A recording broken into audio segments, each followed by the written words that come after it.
અમરેલી જિલ્લો કે જ્યાં ખેતી અને હીરા ઉદ્યોગ આ બે મુખ્ય સ્ત્રોત છે આવકના, પરંતુ છેલ્લા 3 વર્ષોથી વાત કરીએ તો હીરા ઉદ્યોગ પર મંદીનું સંકટ છે। એવામાં રત્ન કલાકારો મુશ્કેલીમાં છે। ભાજપ નેતા ડોક્ટર ભરત કાનાબારે હીરા ઉદ્યોગ સાથે સંકળાયેલા પરિવારોની મદદ માટે સામાજિક સંસ્થાઓની સાથે સરકારને અપીલ કરી। રશિયા યુક્રેનના યુદ્ધની માઠી અસર હીરા ઉદ્યોગ પર પડી છે, ત્યારે અમરેલી જિલ્લામાં 2,500થી વધુ હીરાના કારખાના હતા, જેમાં 50,000થી વધુ રત્ન કલાકારો રોજીરોટી મેળવતા હતા। પણ મંદીના કારણે 1,000 જેટલા કારખાના બંધ થયા। અડધા રત્ન કલાકારોની રોજીરોટી પણ છીનવાઈ ગઈ છે। અત્યારે પરિસ્થિતિ છેલ્લા 3 વર્ષથી બહુ ભયંકર છે।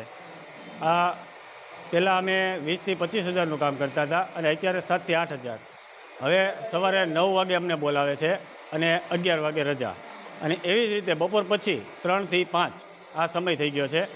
અને અત્યારે અમારા છોકરા ભણતા હોય તો એની શિક્ષણમાં અમે ફી ભરવાના પણ અમારે થોડીક તકલીફ પડે છે, અને અમારો આખો પરિવાર આ હીરા ઉપર જ છે। છેલ્લા 2-3 વર્ષથી એવી પરિસ્થિતિ આવી ગઈ છે કે હીરાના કારખાનામાં આવી છે પણ કાંઈ કામ થતું નથી। 200-300 રૂપિયાનું કામ માંડ થાય છે।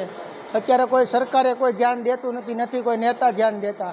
ખેડૂતોને મદદ કરે છે તો અમને કેમ મદદ નથી કરવા કોઈ આવતું? ભાઈ કરવી જોઈએ ને મદદ, તો સરકારને ધ્યાન દેવું જોઈએ। અમારે ઘર કેમ આંકવા આમાં? ક્યારે કોઈ પણ સરકાર, એટલે એક નહીં, કોઈ પણ સરકારે ડાયમંડ ઉદ્યોગને કોઈ રાહત પેકેજ આપેલ નથી।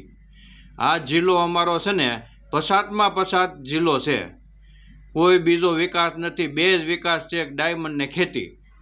એટલે થોડુંક સરકાર અને કોઈ ભાજપ કોંગ્રેસ કોઈ પણના નેતા આ ધંધા માટે વિચારે તો અમારું હાલે। દિવાળી પછી તદ્દન અમારા જે 1,500 કારખાના હાલતા હતા જિલ્લામાંથી, એમાંથી હજી 5થી 10% ચાલુ થયા છે, અને બીજા હજી ડાયમંડ યુનિટો કોઈ ચાલુ નથી, અને ચાલુ થાય એવી પોઝિશનમાં નથી જો આવીને આવી સ્થિતિ રહે તો।